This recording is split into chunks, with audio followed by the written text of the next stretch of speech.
अस्सलाम वालेकुम dear student. आज हम इस वीडियो के अंदर जो है ऑब्जेक्टिव डिस्कस करेंगे। अब ये जो पेपर दिया गया था, ये फेडरल बोर्ड की तरफ से 2022 के अंदर जो है तीन पेपर प्रोवाइड किए गए थे, set one, set two and set three के नाम से। तो अब आप यहाँ पे देखें ना, इस पेपर के अंदर जो है जो फर्स्ट ऑब्जेक्टिव दिया हुआ था वो क्या था कि what result occur in evaluating limit। ये limit x approaches to 3x cube minus 27 divided by x minus 3। इसकी लिमिट आपने कैलकुलेट करनी है। अगर आप लिमिट x की जगह डायरेक्ट 3 पुट करें तो 3 का क्यूब 27 माइनस 27 ज़ीरो हो जाएगा। इसी तरह डिवीजन में भी 3 माइनस 3 क्या हो जाएगा, ज़ीरो हो जाएगा। ज़ीरो बाई ज़ीरो फॉर्म आ जाती है डायरेक्ट लिमिट पुट करने से। तो हम क्या करेंगे, इसको सॉल्व कर लेंगे। 27 को लिख लेंगे 3 का क्यूब और उसके बाद फार्मूला अप्लाई कर देंगे। A cube minus B cube का formula, A minus B into A square plus A B plus B square divided by ये वैल्यू एज इट इज़ आ जाएगी। अब ये टर्म और ये टर्म आपस में क्या हो जाएगी, कैंसिल। अब ये जो रिमेनिंग वैल्यूज बच गई है इसमें लिमिट अप्लाई कर देंगे। एक्स की जगह क्या पुट कर देंगे, 3 पुट कर देंगे। 3 का स्क्र आ जाएगा प्लस 3 क्रॉस 3 प्लस 9। तो फाइनल आंसर क्या आ गया, 27 आ गया।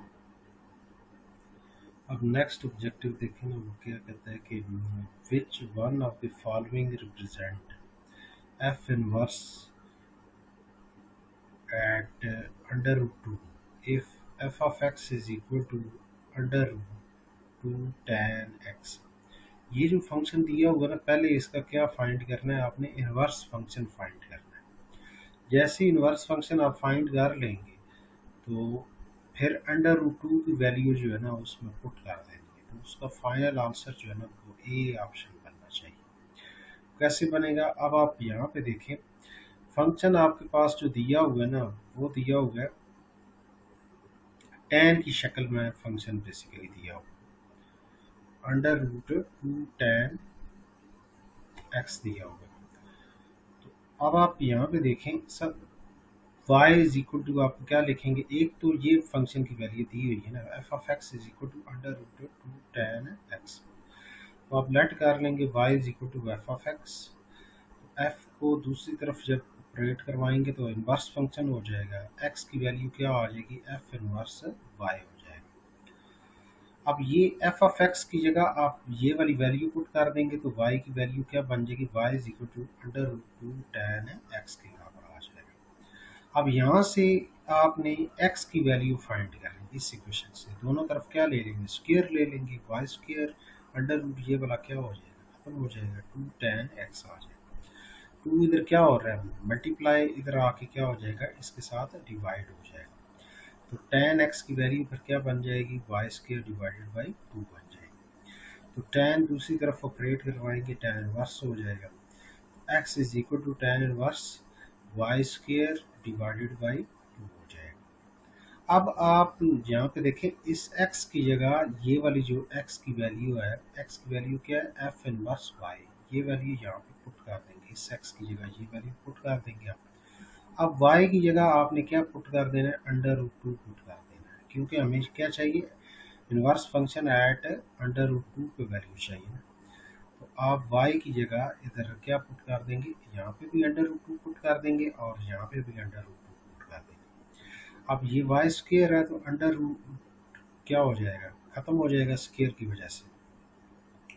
तो two divided by to cutting होने के बाद वन आ जाएगा। टेन इनवर्स वन कैलकुलेटर से चेक करेंगे 45 डिग्री आ जाएगा, जिसको हम क्या बोलते हैं, पाई बाय फोर। तो ये आपका फाइनल जो है ऑब्जेक्टिव कंप्लीट हो गया। अब नेक्स्ट ऑब्जेक्टिव देखें, वो क्या कहता है कि इफ जो रिलेटेड ऑब्जेक्टिव है ना वो हम करेंगे, क्योंकि ये जो क्वेश्चन ऑब्जेक्टिव सारे हैं वो ये पंजाब की बुक के रिलेटेड आए हुए हैं। तो आपकी बुक जो है KPK की बुक है, तो इसमें कुछ ऐसे ऑब्जेक्टिव होंगे जो आपके फर्स्ट ईयर में आपने किए होंगे। अब आप यहाँ पे देखिए, if F of x is equal to cos x, x belong to pi by two comma pi, ये एक्स जो है इस इंटरवल को बिलोंग कर रहा है। पाई बाई टू का टेक्निकल जो मतलब है वो है 90 डिग्री, ठीक होगी बात। और पाई का मतलब है 180 डिग्री कि एक्स की वैल्यू 90 और 180 के दरमियान कोई भी वैल्यू हो सकती है। अब यहाँ पे उसने कहा हुआ है कि इस फंक्शन का आप डेरिवेटिव फाइंड करें। ये एफ प्राइम का मतलब है डेरिवेटिव, ठीक है। और एक्स की जगह आपने 3 पाई बाई 4 पुट करना है। अब यहाँ पे ये बात ध्यान में रख लें, 3 pi by 4, 3 cross pi by 4 का मतलब होता है 45 डिग्री, तो ये 135 डिग्री वैल्यू बनती है। इसका मतलब है कि इसकी जगह आप क्या पुट कर देंगे, 130। तो पहले इस फंक्शन का आपने क्या लेना है, डेरिवेटिव लेना है। तो अब आप यहाँ पे देखें, cos का डेरिवेटिव क्या हो जाएगा, cos x का डेरिवेटिव बनेगा माइनस साइन एक्स। जो c से स्टार्ट होते हैं ना उनके डेरिवेटिव नेगेटिव होते हैं, ये बात ध्यान में रखिए, नेगेटिव साइन एक्स आ जाएगा। अब x की जगह क्या पुट कर देना है, 3 पाई बाई 4, इधर भी पुट कर देंगे, यहाँ भी पुट कर देंगे। अब 3 पाई बाई 4 का मतलब है 135 डिग्री। अब कैलकुलेटर से 135 डिग्री साइन 135 डिग्री जब कैलकुलेटर से फाइंड करेंगे, 1/√2। कैलकुलेटर आपको ये वाली वैल्यू बताएगा, √2 डिवाइडेड बाई 2 बताएगा। ये वाली वैल्यू जो है, अगर आप न्यूमिनेटर के हिसाब से रेशनलाइज करें ना, तो ये 1 डिवाइडेड बाई √2 के बराबर ही बनेगी। ये दोनों वैल्यूज आपस में क्या है, इक्वल है, ये बात ध्यान में रखनी। तो इसका मतलब है कि इसका फाइनल आंसर जो है हमारे पास क्या बन जाएगा, डी ऑप्शन बन जाएगा जी। अब नेक्स्ट ऑब्जेक्टिव देखें आप, फिफ्थ।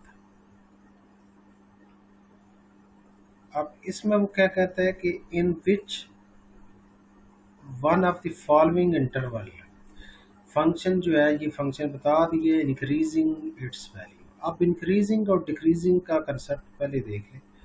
इंक्रीजिंग का मतलब ये होता है कि फंक्शन जो है ग्रेटर देन जीरो होना चाहिए इंक्रीजिंग के लिए, और डिक्रीजिंग के लिए function less than, sorry function नहीं, फर्स्ट डेरिवेटिव आपका क्या होना चाहिए, ग्रेटर देन जीरो होना चाहिए इंक्रीजिंग के केस में, और डिक्रीजिंग के केस में फंक्शन का first derivative less than zero होना चाहिए। तो अब आप यहाँ पे देखें, हम इधर फिर क्या काम करेंगे, इस फंक्शन का डेरिवेटिव फाइंड कर लेंगे। एक्स स्क्वायर का डेरिवेटिव क्या होगा, 2x, तो साथ 2 मौजूद है तो 2 क्रॉस 2 4x हो जाएगा, ठीक है। और x का x के हिसाब से 1 हो जाएगा तो -8 रह जाएगा, और 1 का क्या हो जाएगा, 0 हो जाएगा। इसका फर्स्ट डेरिवेटिव क्या बनता है, 4x - 8 बन जाता है।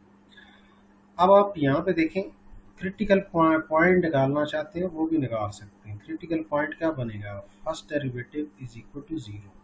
फर्स्ट डेरिवेटिव वैल्यू क्या, 4x - 8 इज इक्वल टू 0, तो x की वैल्यू 2 आ जाएगी, critical point x is equal to 2 बन जाएगा। अब आपने इंक्रीजिंग के लिए चेक करना है ना, तो x की वैल्यू जब ग्रेटर देन 2 होगी ना, x की वैल्यू ग्रेटर देन जब 2 होगी, तो फर्स्ट डेरिवेटिव आपका क्या हो जाएगा, पॉजिटिव हो जाएगा।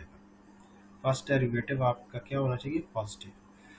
तो इसका मतलब है कि x ग्रेटर देन 2 पे फंक्शन आपका क्या हो जाता है, इंक्रीजिंग हो जाता है। तो इंटरवल क्या बनेगा, 2 या 2 से ज़्यादा हो, सॉरी 2 शामिल नहीं है, ये बात ध्यान में रखनी। 2 से उसने सिर्फ कहा हुआ है ग्रेटर है, तो इसका मतलब है 2 से लेके प्लस इंफिनिटी के दरमियान ये जितनी भी वैल्यूज़ आएंगी वो सारी की सारी, उन सारी वैल्यूज़ के ऊपर जो है ये फंक्शन आपका क्या हो जाएगा, इंक्रीजिंग हो जाएगा। 2 शामिल नहीं है, ये बात ध्यान में रखनी है।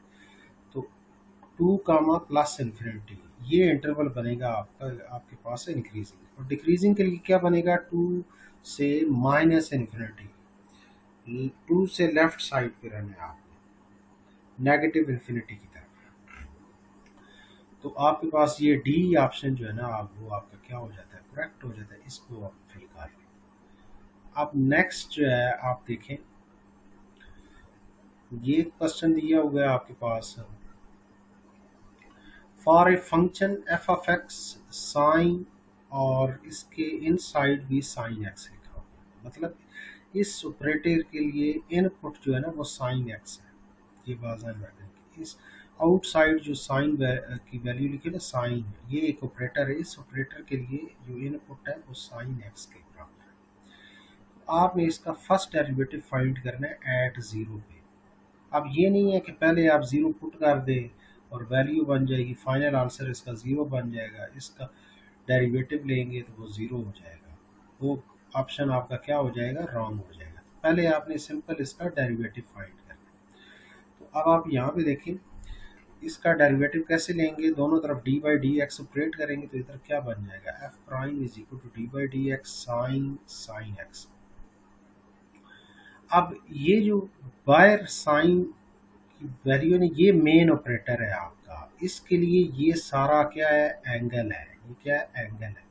तो साइन एंगल का डेरिवेटिव होगा कॉज एंगल, ये आपके पास क्या बनेगा, एंगल, कॉज एंगल, फिर एंगल का डेरिवेटिव, ये फार्मूला होता है।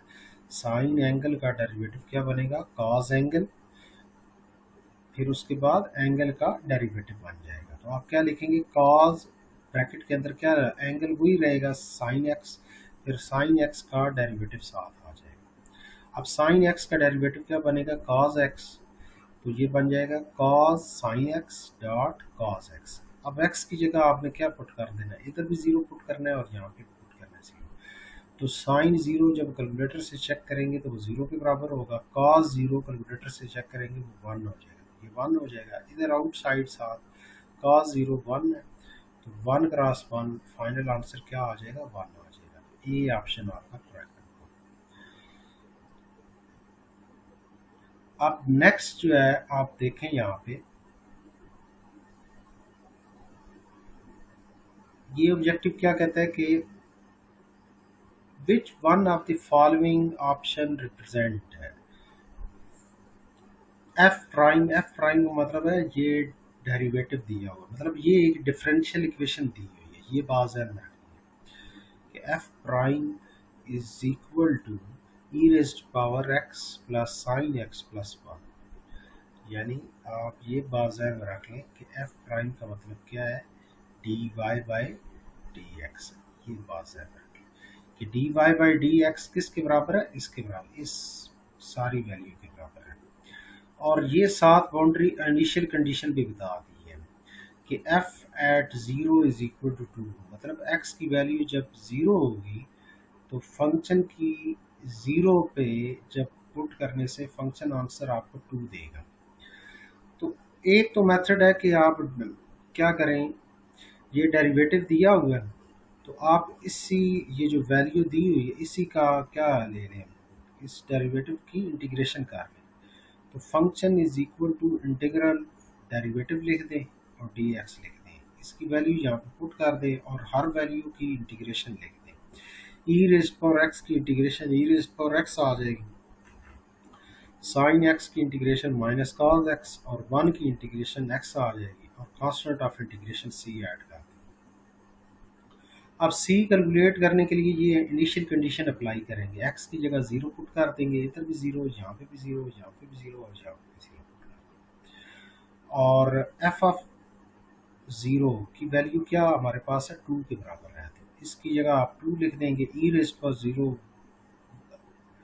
वन के बराबर आ जाएगा, कॉस जीरो वन के बराबर, वन माइनस वन जीरो हो जाएगा, और ये तो एक्स की जगह जीरो पुट करेंगे प्लस सी आ जाएगा, तो सी का फाइनल आंसर टू आ जाएगा। इधर टू पुट कर देंगे तो ये आपके पास फाइनल आंसर आ गया। एक तो ये मेथड है। दूसरा मेथड है आप ये वाला काम ना करें, आप हर ऑप्शन का सिंपल डेरिवेटिव ले लें। ई रेज़्ड पावर एक्स का डेरिवेटिव क्या बनेगा, ई रेज़्ड पावर एक्स जो इधर मौजूद है, कॉस एक्स का डेरिवेटिव बनता है माइनस साइन एक्स, इधर है प्लस साइन एक्स, इसका मतलब है ये ऑप्शन आपका रॉन्ग हो जाता है, ये वाला ऑप्शन आपका क्या हो जाता है, रॉन्ग हो जाता है। फिर उसके बाद ई रेज़्ड पावर एक्स का डेरिवेटिव क्या बनेगा, e raised power x same match कर रहा है, और माइनस कॉस एक्स का क्या बनेगा, माइनस साइन एक्स, तो माइनस माइनस क्या हो जाएगा, प्लस साइन एक्स हो जाएगा, और एक्स का क्या आ जाएगा, वन आ जाएगा, और टू का जीरो हो जाएगा। इसका मतलब है ये बी ऑप्शन आपका करेक्ट हो गया। आप बाकी ऑप्शन भी देख सकते हैं लेकिन बाकी ऑप्शन आपके क्या हो जाएंगे, रॉन्ग हो जाएंगे, ये बात है। तो ये आपके पास फाइनल आंसर। दो मेथड से इसको सॉल्व कर सकते हैं, डायरेक्ट हर ऑप्शन के डेरिवेटिव ले लें, जो मैच कर रहा है वो ऑप्शन आपका क्या हो जाएगा, करेक्ट हो जाएगा। दूसरा मेथड क्या है कि आप वेरिएबल सेपरेट करें और उसको सॉल्व कर लें। जैसे आपने मोस्टली चैप्टर नंबर 10 के अंदर जो है केपीके की बुक का चैप्टर नंबर 10 है, फर्स्ट एक्सरसाइज है, उसके अंदर ये काम किया हुआ है कि आपके पास डिफरेंशियल इक्वेशन को बता देता है और आपको कहता है कि आप जनरल सॉल्यूशन फाइंड करें और पर्टिकुलर सॉल्यूशन फाइंड करें। ये बेसिकली आपके पास क्या लिखा हुआ है, पर्टिकुलर सॉल्यूशन जो है ना आपके पास, ये आपके पास पर्टिकुलर सॉल्यूशन आ रहा है और ये जो आ रहा है ये आपके पास क्या आ रहा है, जनरल सॉल्यूशन आ रहा है।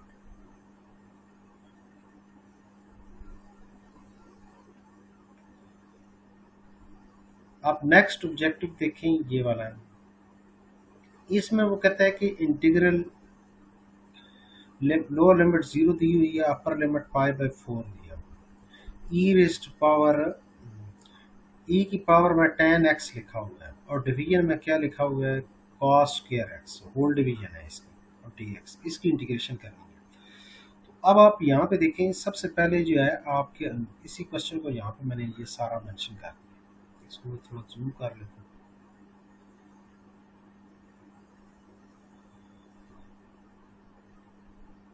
अब आप यहाँ पे देखें ई रेस्ट पावर tan x, अब ये जो डिवीजन में लिखा हुआ है ना cos स्क्वायर x, तो अब आप यहाँ पे एक बात माइंड में रख लें कि ई रेस्ट पावर tan x को अलग लिख लें cross 1/cos square x।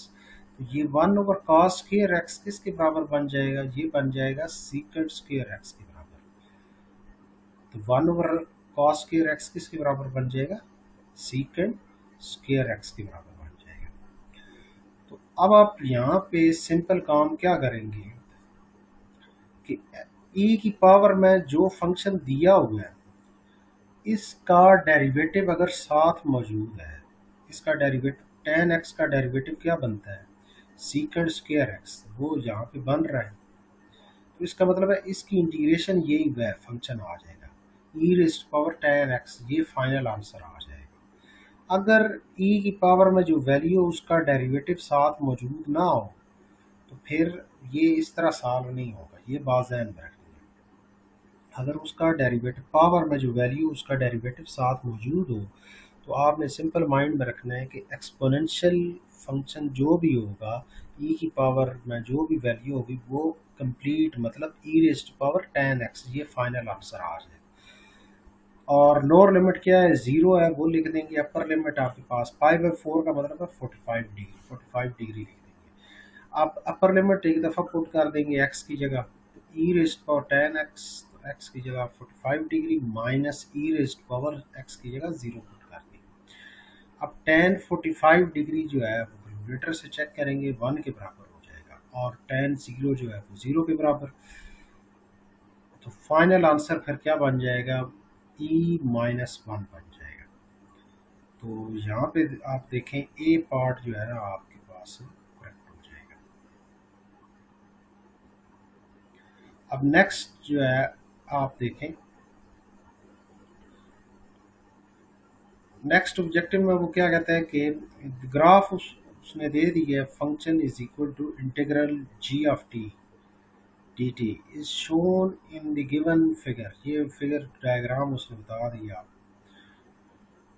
For what value of x function has its maximum value।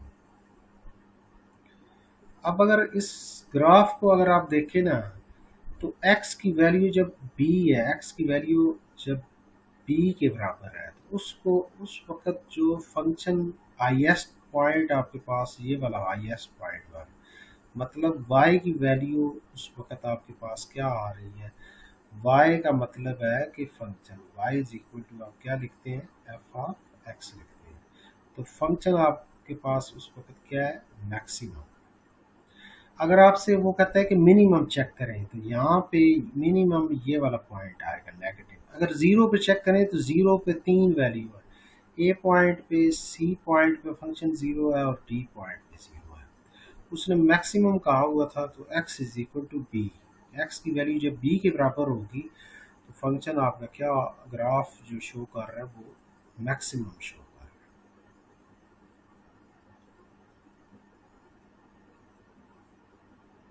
अब नेक्स्ट ऑब्जेक्टिव देखें, वो क्या कहता है कि which one of the following line passes through. ये 3 पॉइंट बता दिए, -7, -7 और -7 और इसी तरह -7, 0 है।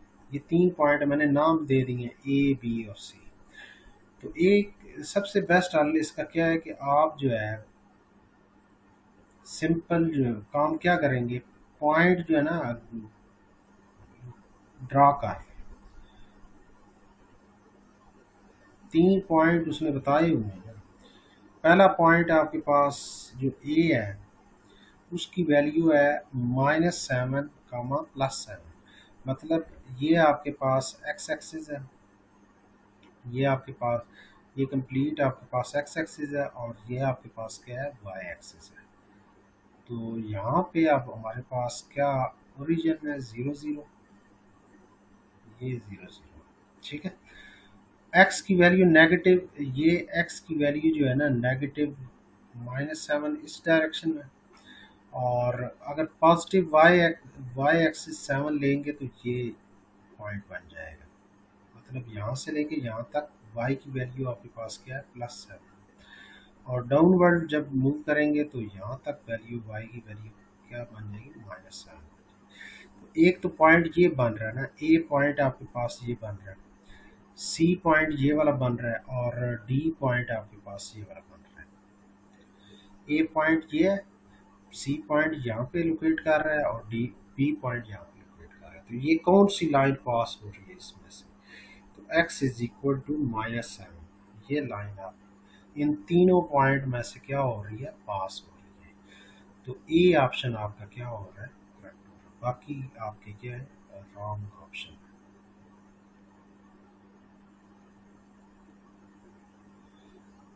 अब नेक्स्ट जो है आप देखें, उसने जो ऑब्जेक्टिव पूछा हुआ है वो कहता है कि how many intercept are there in graph of y is equal to 1/x, कि ये जो y is equal to 1/x है, इसके कितने इंटरसेप्ट एग्जिस्ट करते हैं। तो आपने ऑप्शन क्या बनता है, नो इंटरसेप्ट। अब इंटरसेप्ट का मतलब जो है ना वो पहले समझ लें आप। यहाँ पे इक्वेशन उसने जो दी हुई है ना वो ये दी हुई है, y is equal to 1/x। x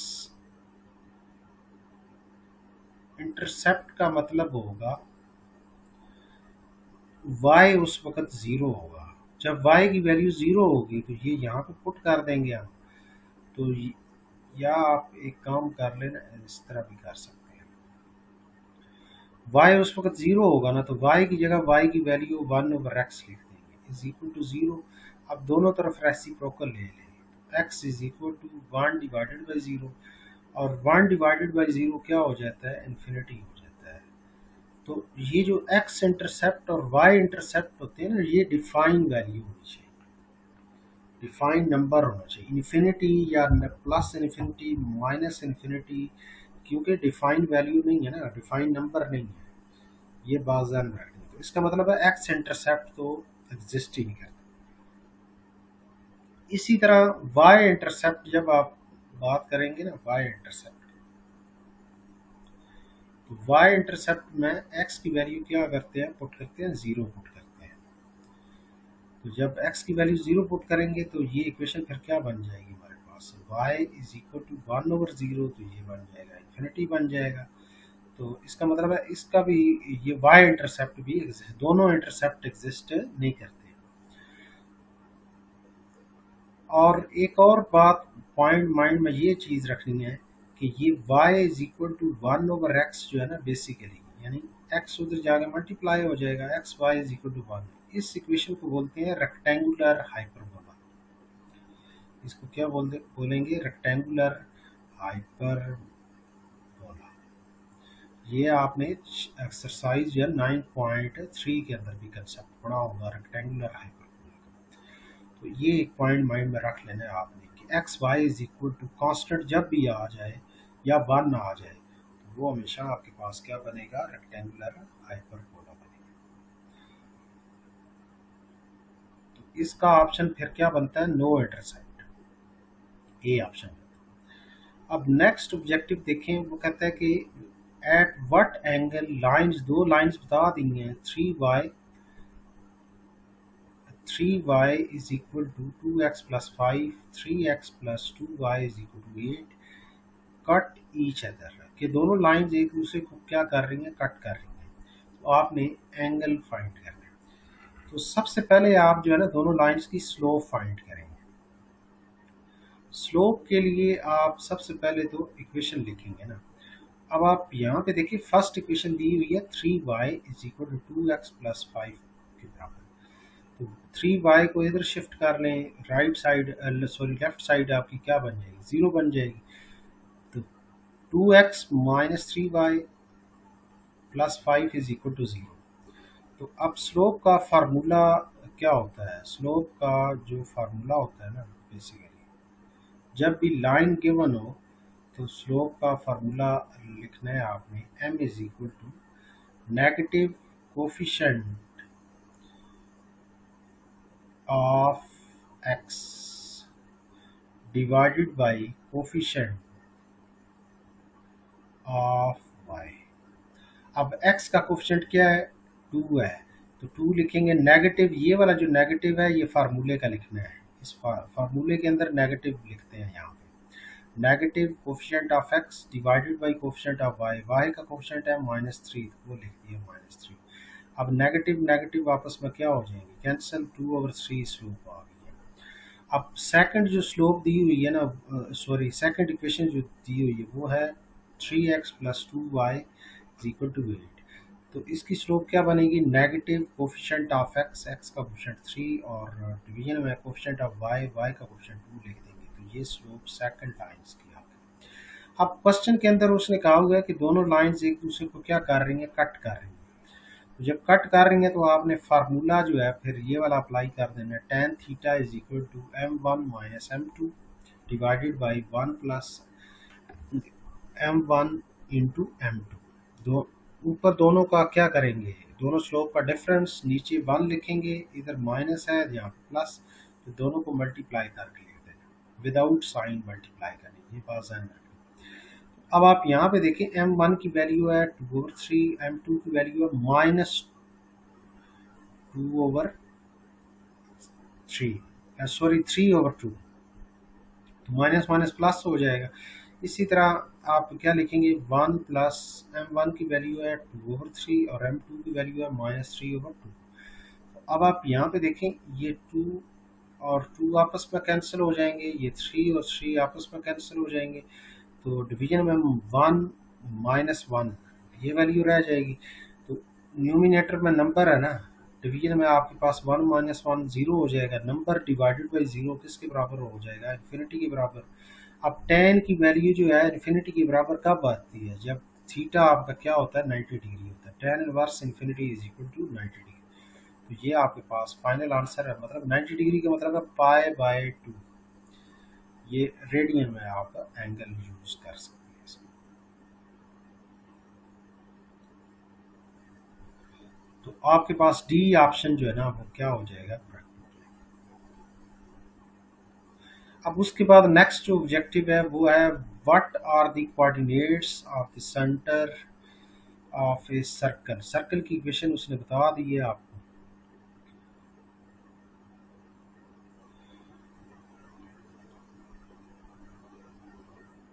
अब यहाँ पे देखें सर्कल की इक्वेशन क्या बताई हुई है, x² plus y² minus 8x plus 12y plus 21।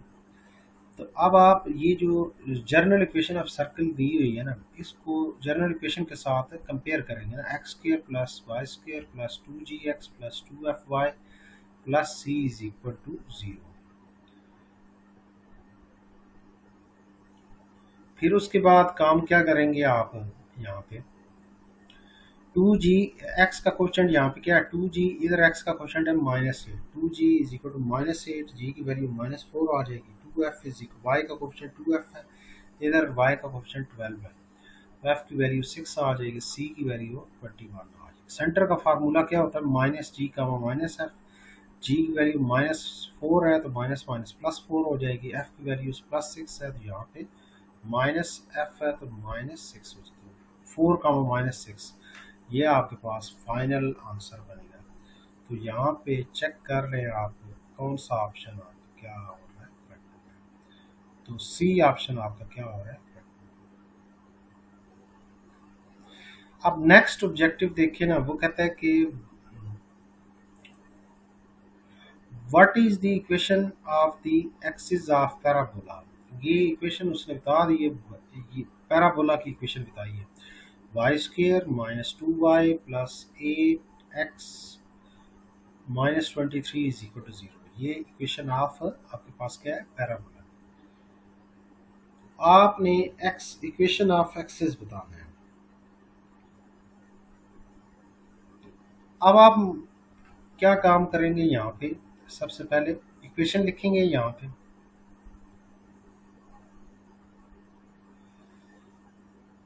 Equation की वैल्यू क्या है, Y square -2y plus 8x -23 is equal to 0। अब x वाली और कांस्टेंट दोनों टर्म्स जो है ना, क्योंकि वाई स्क्र वैल्यू एक आ रही है ना, तो y के मुताबिक कंप्लीटिंग स्क्वायर करेंगे हम। y वाली वैल्यू आप दोनों लेफ्ट साइड पे रखेंगे, x वाली टर्म और कांस्टेंट टर्म इन दोनों को शिफ्ट कर लें राइट साइड पे।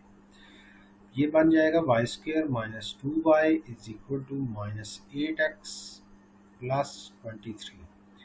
अब आप यहाँ पे देखें वाई स्क्र -2y, इसका मतलब है अगर मैं लेफ्ट साइड पे 1 ऐड कर दूँ, 1 का स्क्वायर ऐड कर दूँ, तो स्क्वायर आपका क्या हो जाएगा, कंप्लीट हो जाएगा।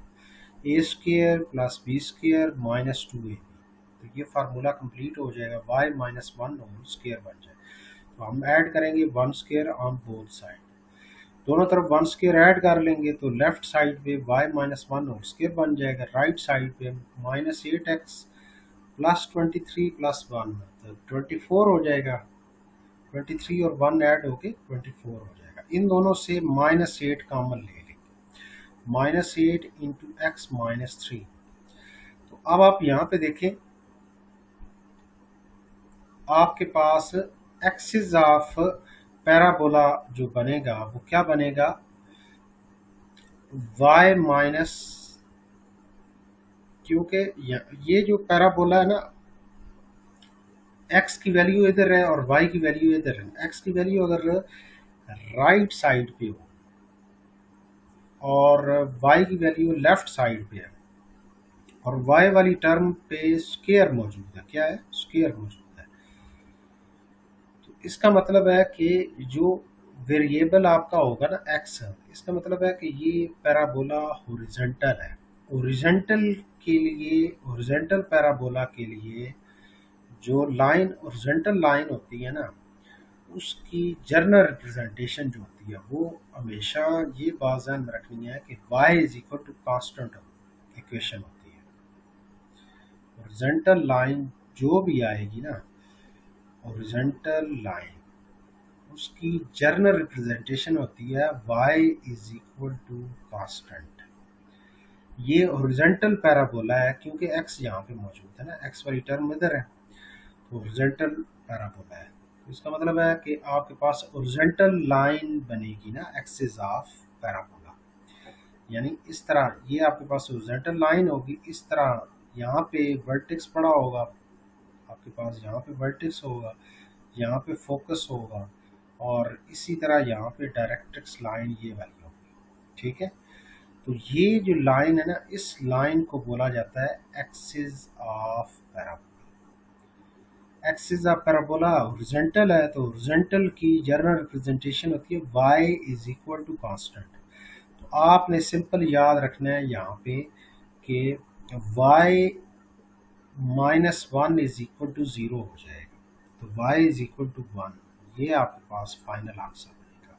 तो सी ऑप्शन जो है ना वो आपका करेक्ट हो जाएगा इस ऑब्जेक्टिव के अंदर।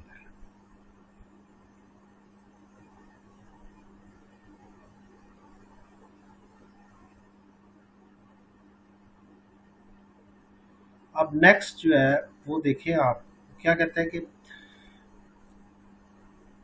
इफ 5, -2, एक पॉइंट दे दिए 5, 4 are vertices of hyperbola, then the center of hyperbola। ये दो वर्टिसेस दे दिए ना सर, तो हमेशा ये बात ध्यान में रखनी है, हाइपरबोला हो या एलिप्स हो, जब भी वर्टिसेस गिवन हो ना तो उनका मिड पॉइंट हमेशा सेंटर बनेगा, या फोकाई गिवन हो फिर भी मिड पॉइंट क्या बनेगा, सेंटर बनेगा। तो दोनों वर्टिसेस गिवन है तो आपने सिंपल क्या काम करना है, इन दोनों पॉइंट का ये फर्स्ट पॉइंट और सेकंड पॉइंट के मुताबिक जो है ना मिड पॉइंट फार्मूला अप्लाई कर देना।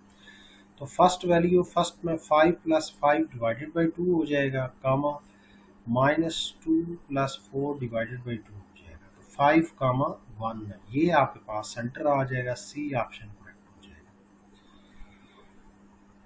अब आप यहाँ पे देखें, नेक्स्ट जो है हमारे पास एक और ये ऑब्जेक्टिव दिया हुआ है कि which one of the following represent the graph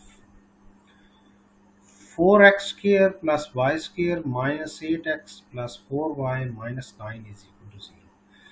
ये जो इक्वेशन दी हुई है ये सर्कल की है, एलिप्स की है, हाइपरबोला की है या पैराबोला की है। आपने सिंपल ये बात ध्यान में रखनी है, आपको एक लॉजिक बता देता हूँ कि x² और y² के कोफिशिएंट, x² का कोफिशिएंट क्या आ रहा है, 4 आ रहा है, और y² का कोफिशिएंट आ रहा है 1 आ रहा है। दोनों अगर सेम आ जाए मतलब इक्वल आ जाए तो सर्कल हमेशा बनेगा, ये बात ध्यान में। दोनों अगर क्या आ जाए, सेम मतलब इक्वल आ जाए, मैग्नीट्यूड में भी इक्वल हो और साइन में भी क्या हो, इक्वल हो, तो हमेशा बनेगा सर्कल, ये बात ध्यान में रखनी। अब दोनों साइन में भी सेम हो, साइन इसका साइन क्या है, पॉजिटिव, इधर साइन क्या है, पॉजिटिव, दोनों पॉजिटिव हैं लेकिन वैल्यू में डिफरेंट है, तो एलिप्स बनेगा। एलिप्स के केस में आपके पास क्या होने चाहिए, डिफरेंट होने चाहिए, डिफरेंट विथ सेम साइन, ये बात माइंड में रखनी है आपने। साइन जो है ना दोनों के वो सेम होने चाहिए, ये बात, डिफरेंट तो होंगे, या तो दोनों क्या हो, पॉजिटिव हो, या दोनों क्या हो, नेगेटिव हो। सर्कल के केस में इक्वल होने चाहिए, ये माइंड में रख लें। पैराबोला के केस में दोनों में से एक वैल्यू जो है ना वो आपकी 0 होनी चाहिए, आइदर ए की वैल्यू 0 हो जाए और बी की वैल्यू 0 हो जाए, और लफ्ज इस्तेमाल नहीं करेंगे, आइदर लफ्ज, simple. A is equal to 0 तो उस वक्त बी आपका नॉन ज़ीरो होगा, अगर बी ए आपका नॉन ज़ीरो है तो बी आपका क्या होगा, 0 होगा। दोनों में से कोई एक क्या होना चाहिए, 0 होना चाहिए। उसकी एग्जांपल मैं बता देता हूँ, ये जो आपने 15 ऑब्जेक्टिव किया ना, इसमें देखें y² का क्वेश्चन क्या है, 1 है, और इधर x² तो मौजूद ही नहीं है ना, x² मौजूद नहीं है। तो इसका मतलब ये बात ध्यान में रखें, जब भी पैराबोला आएगा ना तो पैराबोला में या तो x² वाली टर्म एक मौजूद होगी या y² वाली टर्म मौजूद होगी। x² मौजूद हो, अगर x² वाली टर्म मौजूद है तो y² फिर मौजूद नहीं होगा, ये कन्फर्म है। और इसी तरह अगर अगर आपके पास y² मौजूद है तो x² वाली टर्म मौजूद नहीं होगी, जस्ट x और y दोनों मौजूद होंगी। ये जैसे इधर देखें y वाली जस्ट टर्म है और x वाली जस्ट टर्म जिसकी पावर 1 है वो मौजूद होंगी दोनों। एलिप्स में x² भी मौजूद होगा, y² भी मौजूद होगा, लेकिन दोनों के कोफिशिएंट डिफरेंट होंगे विद सेम साइन के साथ। हाइपरबोला में ये बात ध्यान में रखें कि डिफरेंट तो होंगे, दोनों वैल्यूज डिफरेंट होंगी, डिफरेंट विद डिफरेंट साइन के साथ, विद डिफरेंट साइन के साथ, साइन भी इनके क्या होंगे, डिफरेंट होंगे, ये बात ध्यान में रखें। एलिप्स और पैराबोला में वैल्यूज तो डिफरेंट होंगी मैग्नीट्यूड। एलिप्स तब बनेगा जब साइन भी बराबर हो जाए, positive positive negative negative. Hyperbola में ये पॉजिटिव होगा दूसरा नेगेटिव हो जाएगा। तो ये बात माइंड में रख लेनी है। यहाँ पे ये चीज़ जो है मैंने यहाँ पे डिस्कस कर दी। ये बेसिकली पंजाब की बुक में डिटेल में डिस्कशन वहाँ पे हुई हुई है। KPK के जो बुक है उसके अंदर ये चीज़ जो है ना एक्सप्लेन नहीं की हुई। तो आपने ये लाजमी जो है ना माइंड में रखनी है जब आप इंटर टेस्ट देने जाएंगे किसी भी यूनिवर्सिटी के लिए, तो वहाँ पे इस तरह के ऑब्जेक्टिव आपसे लाजमी पूछे जाएंगे। तो ये कंसेप्ट आपका क्लियर होना चाहिए। और ये लास्ट तीनों जो है वेक्टर के रिलेटेड है, ये अभी आपके कोर्स में शामिल नहीं है। वैसे आप देखना चाहें तो देख सकते हैं, इनके ऑप्शन जो है मैंने शो किए हुए हैं। तो यहाँ पे ये वाला जो है ना आपके पास पेपर क्या हो गया, कंप्लीट हो गया। अब नेक्स्ट जो है सेट, वो देखते हैं हम। इसमें डिफरेंट किस्म के ऑब्जेक्टिव कौन कौन से दिए सेकंड सेट के अंदर। अब पहला ऑब्जेक्टिव अगर आप देखें ना यहाँ पे, इसमें वो कहता है कि लिमिट आपने फाइंड करनी है under root X minus one divided by X minus. Direct X की जगह वन पुट करें ना, इधर भी वन पुट करें तो 0/0 बन जाएगा। तो फिर इसका फिर एक ही हल है, या तो न्यूमिनेटर के हिसाब से क्या कर रहे हैं, रैशनलाइज कर रहे हैं। न्यूमिनेटर में वैल्यू क्या दी हुई है, under root X minus one, इसका कॉन्जुगेट मल्टीप्लाई और डिवाइड कर लें। दूसरा हल क्या है कि डिवीजन में देखें आप, जस्ट एक्स है तो एक्स का अगर मैं अंडर रूट बना लूँ, यानी एक्स टर्म लिखी हुई है ना, तो अगर मैं खुद से अंडर रूट ले लूँ और साथ स्केयर भी ले लूँ, यानी इस एक्स को मैं लिख सकता हूँ under root X whole square, ये लिख दिया नेक्स्ट स्टेप में।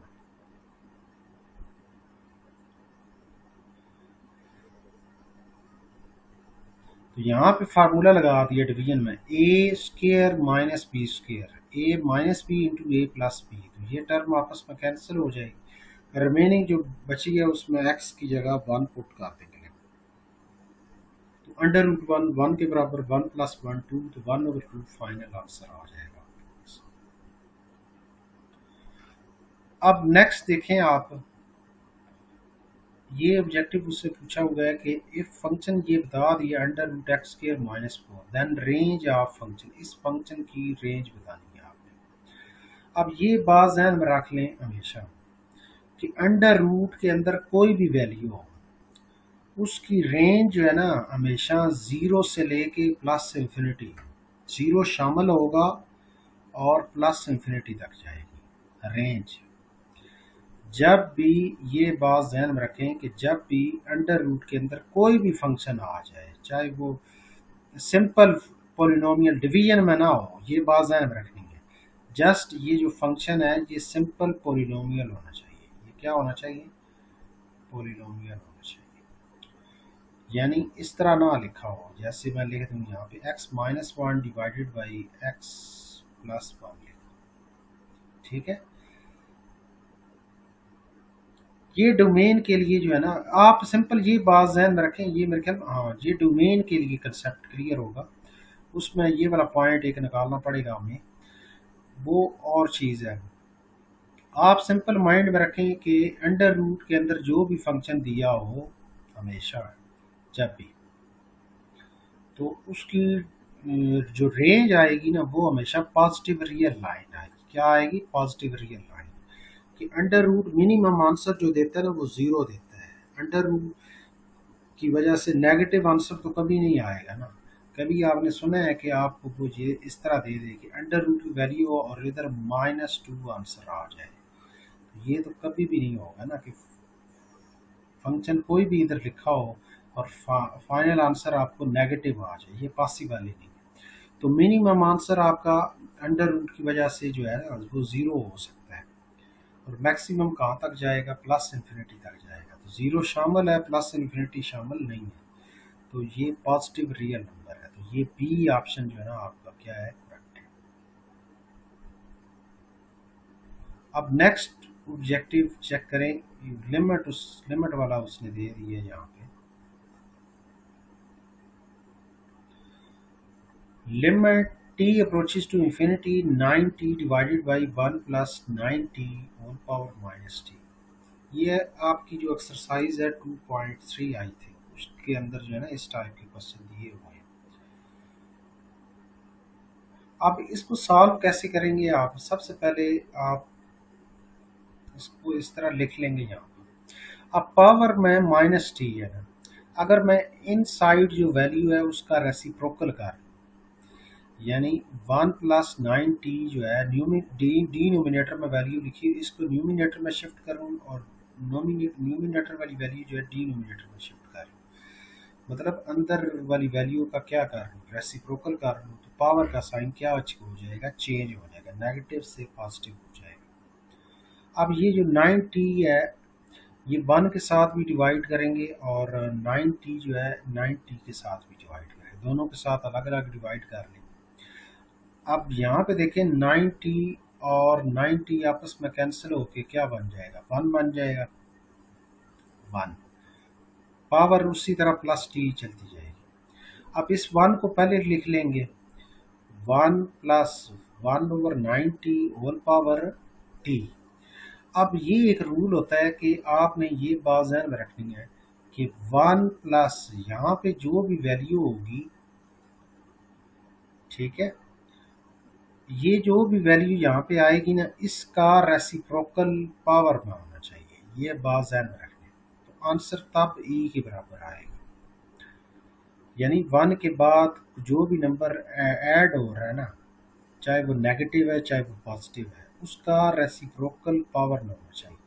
अब 1 के बाद जो नंबर ऐड हो रहा है वो कौन सा नंबर ऐड हो रहा है, 1/9t ऐड हो रहा है, तो इसका रेसिप्रोकल क्या बनेगा, वो 9t बन जाएगा। अब हमारे पास पावर में t तो मौजूद है ना, कमी किसकी है, वो 9 की कमी है, मतलब 9 मिसिंग है। तो हम क्या करेंगे, 9 से मल्टीप्लाई भी करेंगे, t के साथ 9 मल्टीप्लाई भी कर देंगे और 9 क्या कर लेंगे, डिवाइड भी कर लेंगे। ये जो 1/9 है इसकी होल पावर सेपरेट कर लेंगे और हमें जो पावर चाहिए वो 9t चाहिए, उसको लिख लेंगे सिंपल। तो ये सारी वैल्यू किसके बराबर बन जाएगी, ये सारी वैल्यू e के बराबर बन जाएगी। तो e की पावर 1/9, ये आपके पास फाइनल आंसर आ गया। सी ऑप्शन आपका क्या बनेगा, करेक्ट हो जाएगा। अब नेक्स्ट ऑब्जेक्टिव देखें आप, डेरिवेटिव के रिलेटेड उसने दिया हुआ है।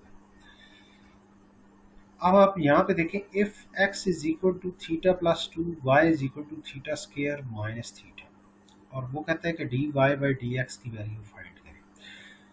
अब यहाँ पे देखें x जो है वो थीटा का फंक्शन है और y भी किसका फंक्शन है, थीटा का फंक्शन है। वेरिएबल इधर थीटा इन्वॉल्व हो रहा है ना, तो जो जिसका फंक्शन होता है ना उसके मुताबिक डिफरेंशिएट करना होता है। x को किसके हिसाब से डिफरेंशिएट करेंगे, थीटा के मुताबिक डिफरेंशिएट करेंगे। y को किसके हिसाब से डिफरेंशिएट करेंगे, वो भी थीटा के मुताबिक ही डिफरेंशिएट करेंगे। तो अब आप यहाँ पे देखें x = θ+2, थीटा के मुताबिक जब डिफरेंशिएट करेंगे, थीटा के हिसाब से डेरिवेटिव क्या हो जाएगा, 1, और 2 कांस्टेंट है उसका डेरिवेटिव 0 हो जाएगा। तो dx/d θ = 1, तो dθ/dx दोनों तरफ अगर रेसिप्रोकल ले लें तो ये 1 के बराबर आ जाए। y की इक्वेशन क्या है, y = θ² - θ। अब थीटा स्क्वायर का डेरिवेटिव थीटा के मुताबिक क्या बनेगा, 2θ, पावर ला लग जाएगा ना, पावर को पहले लिखेंगे, पावर एक कम हो जाएगी। अब थीटा का with respect to theta derivative क्या हो जाएगा, 1 हो जाएगा। तो dy/dθ = 2θ - 1।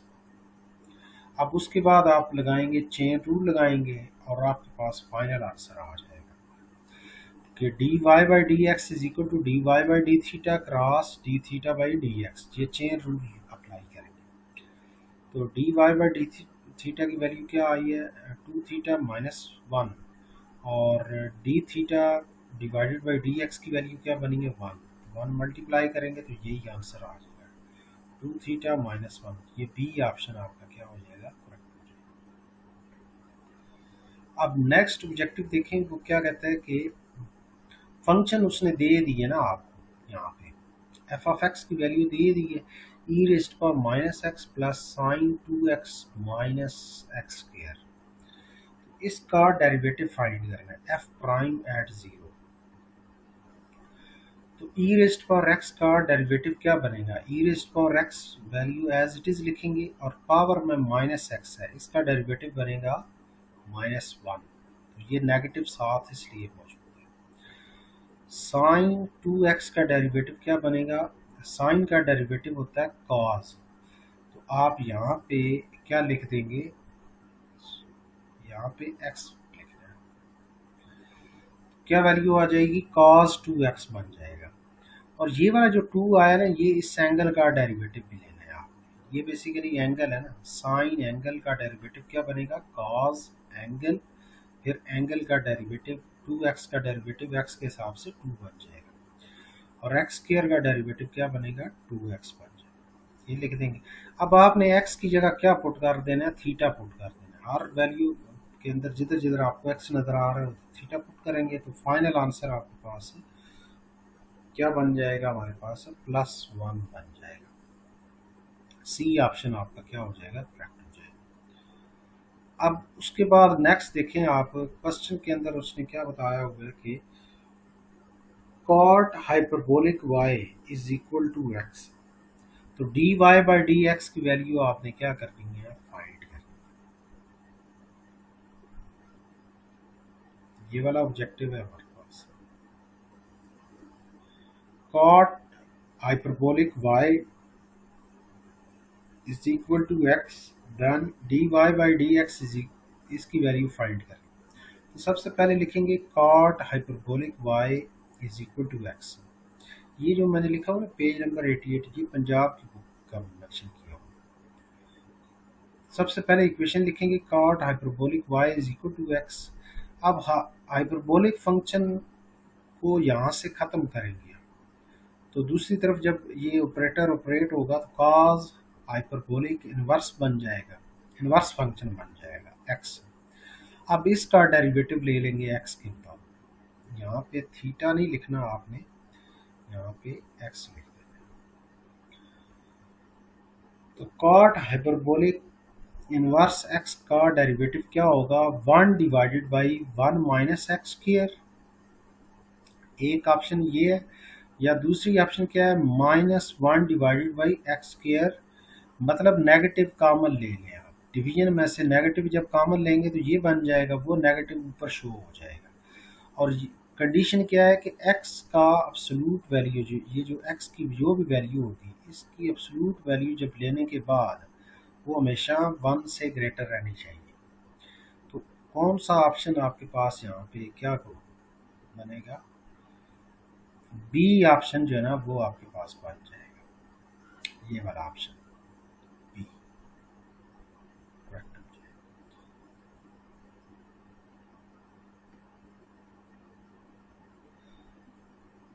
अब नेक्स्ट देखें आप, कहता है कि फंक्शन की वैल्यू दे दी है एक्स स्क्वायर माइनस एक्स के बराबर, और वो कहता है कि एक्स की वैल्यू चेंज हो रही है, 2 से चेंज होके 2.01 में चेंज होगी एक्स की वैल्यू। तो डी वाई की वैल्यू फाइंड करें यहाँ। अब आप यहाँ पे देखिए फंक्शन हमें दे दी है ना, फंक्शन की वैल्यू क्या है, एक्स स्क्वायर माइनस एक्स के बराबर है, ये फंक्शन की वैल्यू। एक्स की वैल्यू स्टार्टिंग पॉइंट जो है ना x2 है, और एंड पॉइंट x की वैल्यू कहाँ तक चेंज हो रही है, 2.01 तक इंक्रीज हुई है ना। तो अब आप यहाँ पे देखिए dx फिर किसके बराबर आ जाएगा, फाइनल वैल्यू x की फाइनल वैल्यू क्या है, 2.01 माइनस इनिशियल वैल्यू क्या है, 2 के बराबर है, वो लिख देंगे आप। तो ये dx मतलब डेल्टा x भी आप इसे कह सकते हैं, dx और डेल्टा x अप्रॉक्सीमेटली इक्वल होते हैं। तो अब आप यहाँ पे देखें 0.01 ये वैल्यू बन गई, dx की वैल्यू क्या बन गई है, 0.01 के बराबर आ गई। अब dy बाई dx जो है ना, अब आप यहाँ पे इधर देखें dy बाई dx बेसिकली किसके बराबर आ जाएगा, f प्राइम ऑफ x के बराबर होता है ना, वैसे ये रिलेशन होता है। तो अब dx इधर क्या हो रहा है, डिवाइड उधर जाके मल्टीप्लाई हो जाएगा, ये इक्वेशन बन जाएगी हमारे पास कि dy is equal to first derivative of function into dx आ जाएगा। अब इस फंक्शन का ये जो फंक्शन दिया हुआ है एक्स स्क्वायर माइनस एक्स है, इसका फर्स्ट डेरिवेटिव क्या बनेगा, एक्स स्क्वायर का बनेगा 2x और x का 1 बन जाएगा। ये वाली वैल्यू यहाँ पे पुट कर देंगे आप, और dx की वैल्यू पुट करेंगे और x की जगह 2 पुट करना है। x की वैल्यू क्या है, स्टार्टिंग वैल्यू क्या है x की 2 है, 2 पुट कर देंगे और इसको सॉल्व करेंगे तो आपके पास फाइनल वैल्यू जो है वो क्या बन जाएगी, 0.03 बन जाएगी। तो ये डी ऑप्शन आपके पास बनेगा, ये वाला ऑप्शन बन जाएगा। अब नेक्स्ट जो है वो ऑब्जेक्टिव देखें आप।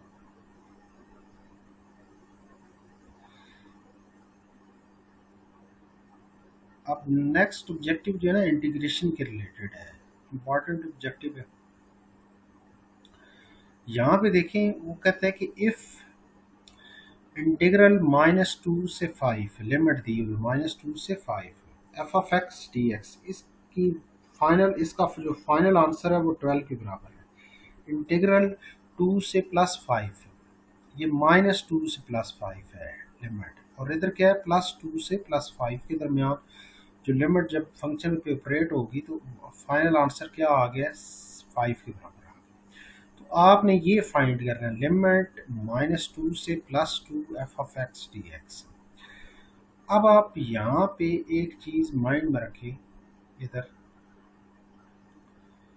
कि ओरिजिनल लिमिट जो है ना वो ये थी -2 से +5 के दरमियान, और इस लिमिट को ब्रेक किया है हमने -2 से +2 +2 से +5, यानी -2 से डायरेक्ट लिमिट क्या है, अब जो एग्जैक्ट लिमिट है वो उसके अंदर जो लिमिट दी हुई है ना इंटीग्रल के अंदर वो है -2 से +5 के दरमियान। और इधर यहाँ पे क्या है कि आपने +2 पे ब्रेक, इस इंटीग्रेशन को आपने दो इंटीग्रल में क्या कर लेना है, स्प्लिट कर लेना है। तो फर्स्ट की लिमिट क्या बन जाएगी -2 से +2, और सेकंड इंटीग्रल की लिमिट बनेगी +2 से +5। अब इसका जो आंसर है, इसका आंसर 12 दिया हुआ है और इसका आंसर दिया हुआ है 7 दिया हुआ है। तो इसका आंसर आपने कैलकुलेट करना है, यानी इसका आंसर कैलकुलेट करना है, तो इसको मैं जर्नल जो है z का नाम दे देता हूँ। तो 7 इधर आके क्या हो जाएगा, माइनस हो जाएगा, तो z की वैल्यू फिर क्या बन जाएगी हमारे पास 5 के बराबर बन जाएगी। ये आप इस तरह भी इसको फौरन सॉल्व कर सकते हैं। और यहाँ पे मैंने प्रॉपर जो है एक एग्जैक्ट जो वैल्यू दी हुई है वो सारी लिखी है, ये वाला फंक्शन लिखा है सारा कंप्लीट। अब यहाँ पे देखें ये ओरिजिनल आपके पास इंटीग्रल है ना, ये लिख दी है।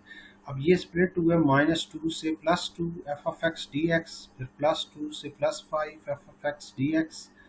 अब इसका आंसर जो है वो 12 के बराबर है, वो लिख दिया, ये आपने फाइंड करना है, और इसका आंसर जो है वो 5 के बराबर है, वो लिख दिया। 5 को इधर शिफ्ट करेंगे तो फाइनल आंसर जो है ना वो आपके पास क्या बन जाएगा, सॉरी यहाँ पे मैंने 7 आपको बताया, यहाँ पे 5 वैल्यू थी आपके पास, ये आपके पास 5 है, वो मैंने समझा 7 के बराबर।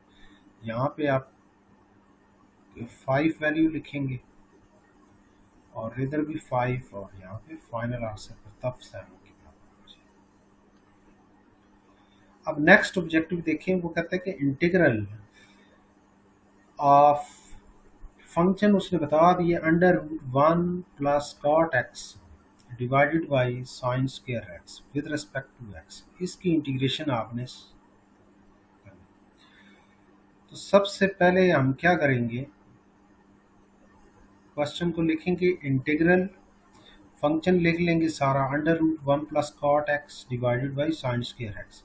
अब डिवीजन में जो साइन स्क्वायर एक्स है ना, 1/sin स्क्वायर एक्स है ना, बेसिकली 1/sin स्क्वायर एक्स किसके बराबर आ जाएगा, कोसेकेंट स्क्वायर एक्स के बराबर बन जाएगा। अब ये जो अंडर रूट है इसको लिख दिया है पावर 1/2। अंदर वैल्यू जो है वो एज इट इज आ जाएगी 1 plus cot x whole power 1/2 cross 1/sin² x की जगह क्या लिख दिया है cosec² एक्स।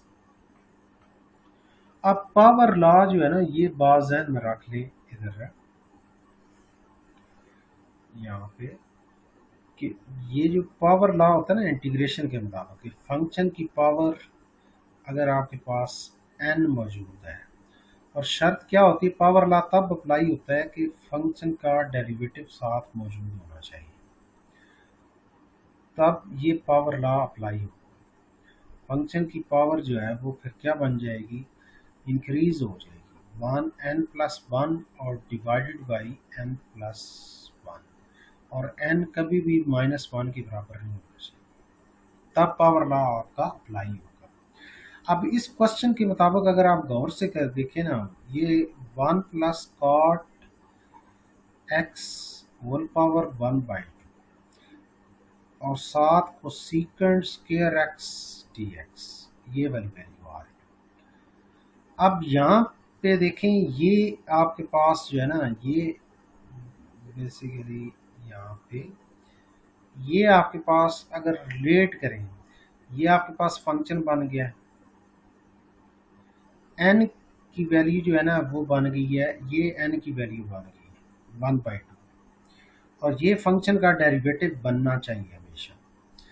तो 1 प्लस कॉट एक्स 1 का डेरिवेटिव क्या हो जाएगा 0 हो जाएगा, कॉट का c से स्टार्ट हो रहा है नेगेटिव आएगा cosec² एक्स आएगा। अब यहाँ पे नेगेटिव तो नहीं है ना मौजूद, तो आप एक नेगेटिव यहाँ पे कोसिकेंट के साथ भी लगाएंगे इधर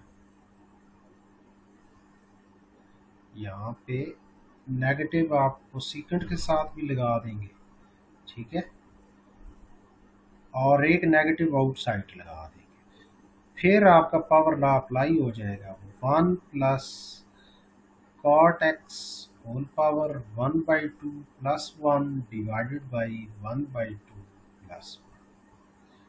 तो ये फाइनल आंसर फिर क्या बन जाएगा -1 plus cot x whole power 3/2 इधर बनेगा 3/2। अब ये नेक्स्ट स्टेप में 2 ऊपर चला जाएगा तो ये बन जाएगी वैल्यू फाइनल वैल्यू फिर क्या बन जाएगी हमारे पास इधर 2 यहाँ पे आ जाएगा डिवीजन में क्या आ जाएगा 3 और plus constant of integration c आ जाएगा, ये फाइनल आंसर बनेगा। अब आप यहाँ पे चेक कर लें मैंने भी ऐसे ही सॉल्व किया हुआ है यहाँ पे साथ कि ये फंक्शन है इस फंक्शन का डेरिवेटिव नेगेटिव बनता है तो नेगेटिव साथ मौजूद नहीं है यहाँ पे, तो नेगेटिव इनसाइड अंदर लगा देना है एक आउटसाइड लगा देना है, तो उसके बाद पावर लॉ लगा देना है तो ये -2/3 1 plus cot x whole power 3/2 plus constant of integration c। तो आपके पास जो ऑप्शन बनेगा वो ए ऑप्शन बनेगा। अब एक तो मेथड ये है, दूसरा मेथड है इसको सब्स्टिट्यूशन मेथड से भी हल कर सकते हैं।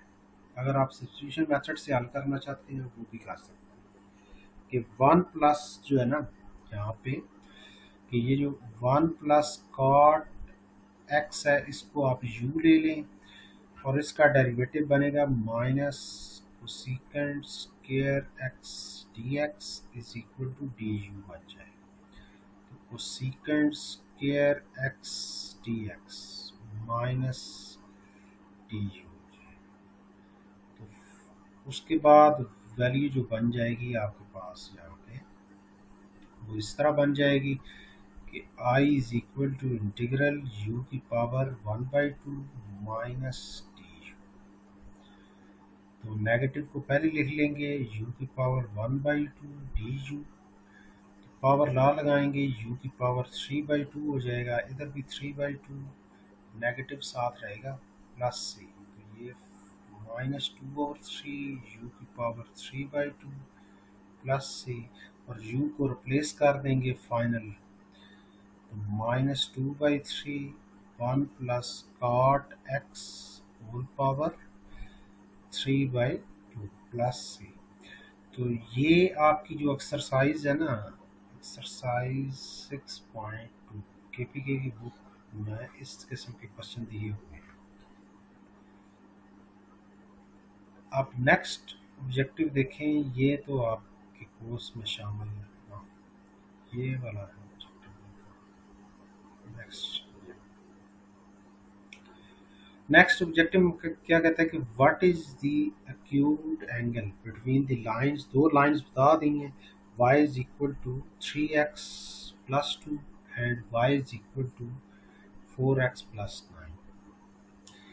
तो आपने एक्यूट एंगल बताना है। एक्यूट एंगल का मतलब ये होता है कि ऐसा एंगल जो 0 डिग्री से ग्रेटर हो, 90 डिग्री से लेस हो।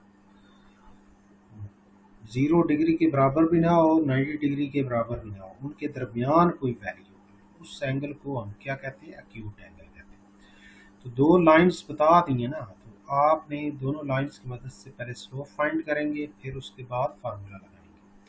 अब ये फर्स्ट लाइन दी हुई है y is equal to 3x plus 2, तो y को आपने राइट साइड पे शिफ्ट करना है। तो 3x minus y plus 2 is equal to 0। Formula लगाएंगे m1 स्लोप नेगेटिव फार्मूले का आएगा, x का कोफिशिएंट 3 है वो लिखेंगे, y का कोफिशिएंट -1 है वो लिख देंगे, माइनस माइनस से खत्म हो जाएगा, +3 आंसर। सेकंड लाइन लिखेंगे y is equal to 4x plus 9, y को आपने राइट साइड पे शिफ्ट कर लेना, 4x minus y plus 9 is equal to 0। तो स्लोप का फार्मूला लगाएंगे, m2 is equal to negative coefficient of x, x का कोफिशिएंट 4 है वो लिख देंगे, y का कोफिशिएंट -1 है वो लिख देंगे, नेगेटिव नेगेटिव से कैंसिल हो जाएगा, m2 की वैल्यू 4 आ जाएगी। फार्मूला लगा देंगे, tan theta is equal to m2 minus m1 divided by 1 plus m2 into m1। Values put कर देंगे तो वैल्यू क्या आ जाएगी, tan इनवर्स 1 डिवाइडेड बाई 13। तो tan इनवर्स 1/13 कैलकुलेटर से चेक करेंगे 4.4 डिग्री, ये आपके पास फाइनल आंसर बनेगा, ये ऑप्शन। अब नेक्स्ट जो है आप देखें यहाँ पे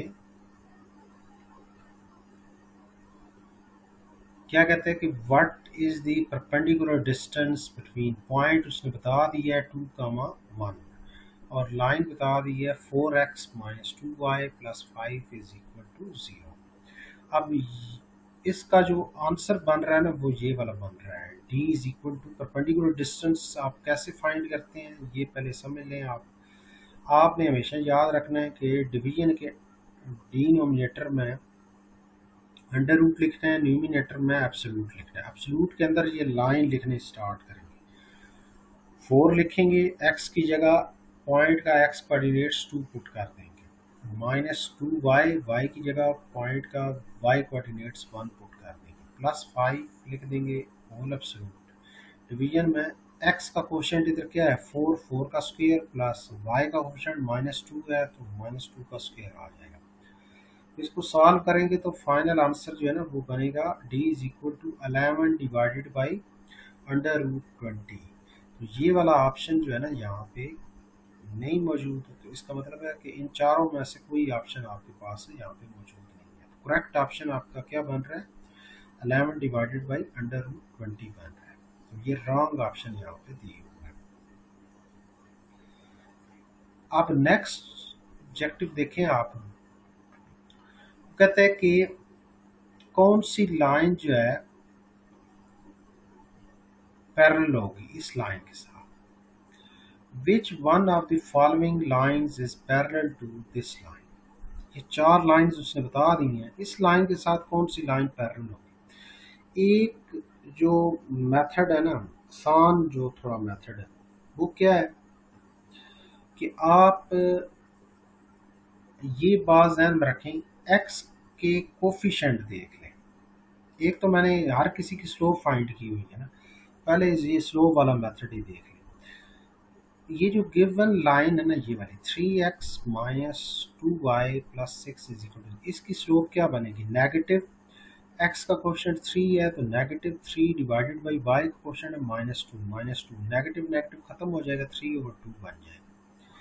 अब इसकी जो स्लोप बनती है वो बनती है -3/2 बनती है। और इस लाइन की स्लोप बनती है -4/9 बनती है, और इस लाइन की स्लोप बनती है 3/2 बनती है। इसका मतलब है डी ऑप्शन आपका करेक्ट है। बी ऑप्शन की स्लोप जो बन रही है ना, वो बन रही है -2/3 बन रही है। हमें क्या चाहिए, 3/2 चाहिए। तो ये डी ऑप्शन आपका करेक्ट। एक तो ये मेथड है। दूसरा मेथड जो है ना वो ये है कि आप जो है ना, आप इधर ये सोचें, एक्स का कोफिशिएंट इधर देख लें 3 है, इधर भी एक्स का कोफिशिएंट क्या है, 3 है। वाई का कोफिशिएंट इधर क्या है, -2 है, यहाँ पे क्या है, +2। अगर यहाँ पे -2 होता ना तो ये ऑप्शन आपका बन जाता है, क्योंकि कोफिशिएंट अगर ये बराबर आ जाए ना तो स्लोप बराबर हो जाती है, ये बात ध्यान रखें। लेकिन यहाँ पे कोफिशिएंट वाई का क्या है, +2 है, यहाँ पे क्या है, -2। तो ये ऑप्शन आपका क्या हो जाता है, रॉन्ग हो जाता है। और इधर देखिए कोफिशिएंट आपके सारे क्या है, डिफरेंट है। फिर आपने ये सोचना है कि इन दोनों में से कॉमन लें। इन दोनों में से क्या कॉमन आ रहा है, कॉमन लेने से ये चीज़ अगर बन जाए 3x-2 वाई बन जाए तो इसका मतलब है ठीक है। अब यहाँ पे देखें, ये डी ऑप्शन में से अगर 5 को कॉमन लिया जाए, किसको कॉमन लिया जाए, 5 को, तो ये बन जाएगा, 5 को जैसे ही कॉमन लेंगे ना तो ये बनेगा 3x-2y बन जाएगा, -9। मतलब x और y वाली टर्म में से कोई वेल नंबर कॉमन लेना है आप। कॉमन लेने से वही x और y वाली टर्म बन जाए, इसका मतलब है ये पैरेलल है। एक आप मेथड ये भी होता है। अब नेक्स्ट ऑब्जेक्टिव आप देख लें, ये आपके सिलेबस में नहीं है, ये वाला देखिए आप, 15 वाला।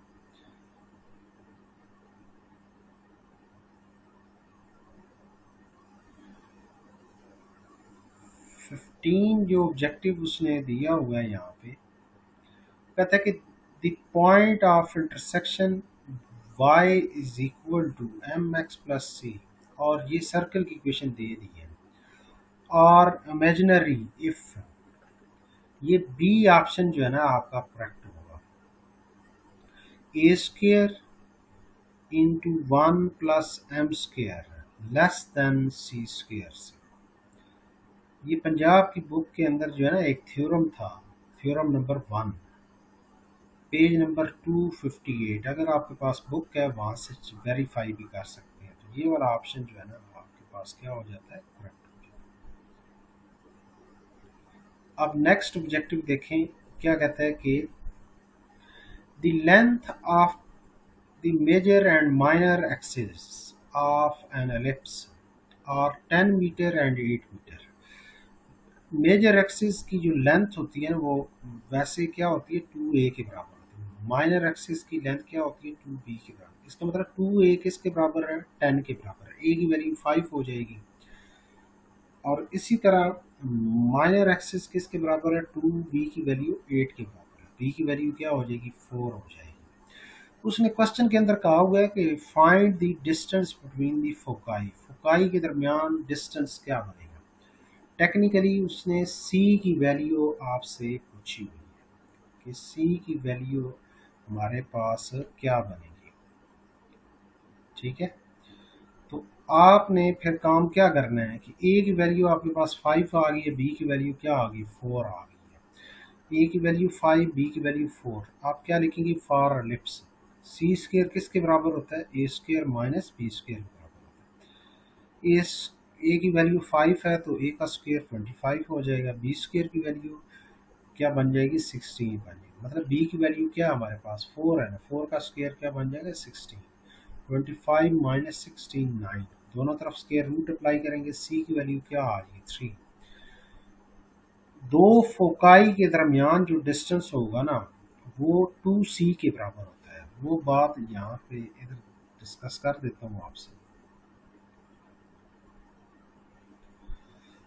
सपोज करें ये हमारे पास जो है ना एक्सेस आ जाते हैं, ये आपके पास यहाँ पे एक्स एक्सिस है,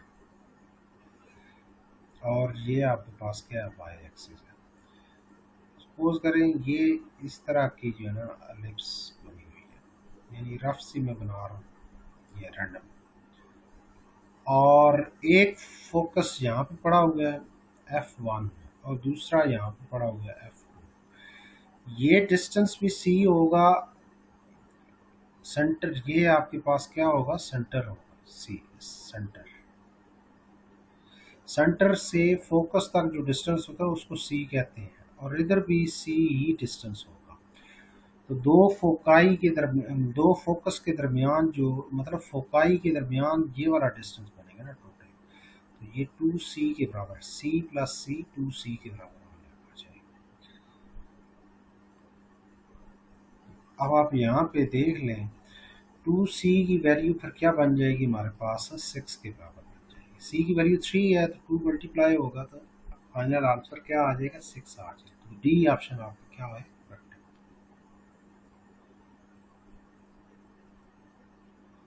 अब नेक्स्ट ऑब्जेक्टिव देखें, वो क्या कहता है, the graph represent by x is equal to cos square t and y is equal to 2 sin t। आपने ग्राफ चेक करना है, किसका ग्राफ, सर्कुलर है, एलिप्टिकल है, पैराबोलिक है, हाइपरबोलिक है। तो आपने हमेशा ये बात ध्यान में रखनी है, साइन टी की वैल्यू जो है ना फाइंड कर लेनी है यहाँ से। साइन टी किसके बराबर, 2 इधर क्या हो रहा है मल्टीप्लाई, इधर आके डिवाइड हो जाएगा y के साथ। साइन टी किसके बराबर आ जाएगा, y ओवर 2 के बराबर आ जाएगा। अब नेक्स्ट क्या काम करेंगे, x की वैल्यू दी हुई है ना आपको क्वेश्चन के अंदर, x की वैल्यू क्या दी हुई है, cos स्क्वायर t के बराबर, तो आप वो लिखेंगे। अब cos स्क्वायर t किसके बराबर होता है, 1 minus sine square t, identity लगा लेंगे ना आप यहाँ पे कि cos square t plus sign square t किसके बराबर होता है, 1 के बराबर। तो cos square t is equal to 1 minus sine square t। तो ये वाली वैल्यू यहाँ पे पुट कर देंगे आप। अब साइन t की वैल्यू आपको पता है y ओवर 2 है, तो ये y ओवर 2 पुट करेंगे यहाँ पे, तो साइन का स्क्वायर है तो y स्क्वायर हो जाएगा, 2 का स्क्वायर क्या हो जाएगा, 4 हो जाएगा। अब 4 आप क्या करेंगे, हर टर्म के साथ मल्टीप्लाई कर देंगे, x के साथ भी मल्टीप्लाई करेंगे 4 को,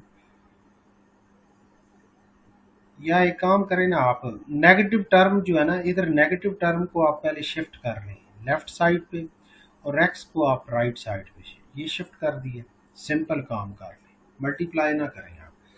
नेगेटिव टर्म को आपने लेफ्ट साइड पे शिफ्ट कर लेना है और x को आपने राइट साइड पे शिफ्ट कर।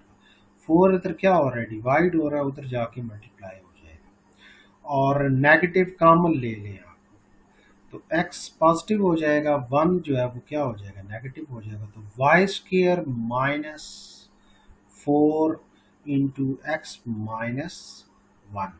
तो ये आपके पास इक्वेशन जो बनती है ना, ये पैराबोला की बनती है। अब पैराबोला की ये शिफ्टेड पैराबोला है, ये आपने पढ़ा होगा ना, y minus k whole square is equal to minus 4p into x minus h. यहाँ पे k जो है वो 0 के बराबर है, h जो है वो किसके बराबर है, 1 के बराबर है, और p की वैल्यू भी क्या बन रही है, 1 बन रही है। ये शिफ्टेड पैराबोला, तो पैराबोलिक जो है ना वो शेप बनेगी, ये सिंपल माइंड है। और लास्ट पे ये वेक्टर वाले आपके सिलेबस में अभी शामिल नहीं है, ये वैसे अगर आप समझना चाहें तो समझ सकते हैं, यहाँ से एंट्री टेस्ट के लिए आपको फ़ायदा दे जाएंगे।